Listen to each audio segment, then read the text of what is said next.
الفضيحة اللي حصلت في قلب الملعب مباراة الجزائر والهجوم على الحكم اللي أصروا على احتساب ضربة جزاء هو ما كانش شايفها. المشكلة هنا إن المعلق الجزائري الفاز حفيظ دراجي بيقول للحكم إن لم تحسب ضربة الجزاء سوف نيجي عليك، أو بمعنى الأصح هيتم الاعتداء عليك. وده تحريض واضح لحفيظ دراجي للجماهير المغربية، وده نفس الشكوى اللي اشتكاها التحكيم لأي مباراة تلعب طرفها الجزائر، إن لا يوجد أمن وأمان، والأمن الجزائري بيسيبوا الجماهير تعتدي عليهم. السلام عليكم وأهلا بيكم في حلقة جديدة.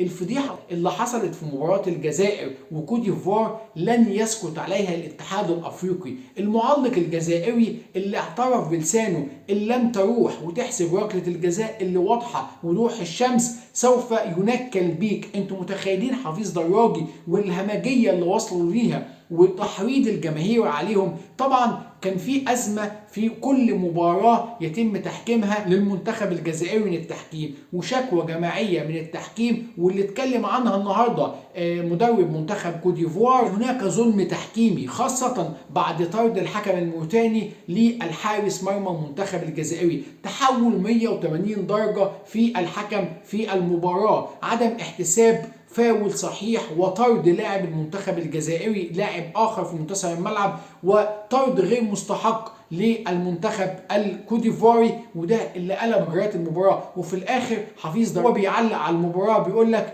لابد من ان تذهب الفار وتحسب ضربه جزاء، وان لم تحسب ضربه الجزاء سوف يتم التنكيل بيك. اسمعوها وارجعوا، ودي فضيحه علنيه وتدخل صارخ، والاتحاد الافريقي هيحقق في الطلب الذي طلبه مدرب منتخب كوت ديفوار. بشكركم شكرا جزيلا، وها هي حظيرة الكبار.